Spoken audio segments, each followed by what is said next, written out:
Daily. Taste the Daily. ఇటీవల పవన్ కళ్యాణ్ హీరోగా Sujith direction లో వచ్చిన ఓజీ మూవీ బాక్స్ ఆఫీస్ ను షేక్ చేసింది. పవన్ కెరీర్ లోనే బిగ్గెస్ట్ హిట్ గా నిలిచింది ఓజీ. అలాగే ఈ ఏడాదిలో అత్యధిక వసూలు చేసిన టాలీవుడ్ సినిమాగా నిలిచింది.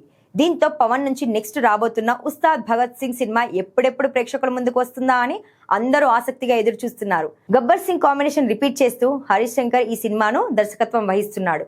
అయితే ఈ సినిమా మొదట Tamil hit movie Theri remake అనే ప్రచారం జరిగింది. కానీ తర్వాత కథ మొత్తం మార్చేశారని తెలిసింది.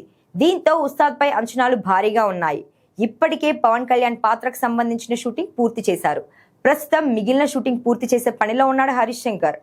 పెండింగ్ షూట్ తో పాటు పోస్ట్ ప్రొడక్షన్ కూడా త్వరగా పూర్తి చేస్తున్నారు. దీంతో వచ్చే ఏడాది సమ్మర్ లో ఉస్తాద్ రిలీజ్ కు ప్లాన్ చేస్తున్నారు.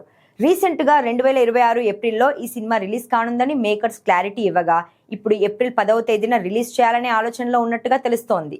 ఇదే నిజమైతే పవన్ ఫ్యాన్స్ కు పండగేనని చెప్పాలి. ఇక ఈ సినిమాలో హీరోయిన్లుగా శ్రీలీల, రాశిఖన్నా నటిస్తుండగా మైత్రి మూవీ మేకర్స్ సంస్థ ఎంతో ప్రతిష్టాత్మకంగా నిర్మిస్తోంది. దేవిశ్రీ ప్రసాద్ సంగీతం అందిస్తున్నాడు. మరి ఉస్తాద్ భగత్ సింగ్ రిలీజ్ ఎప్పుడు ఉంటుందో చూడాలి.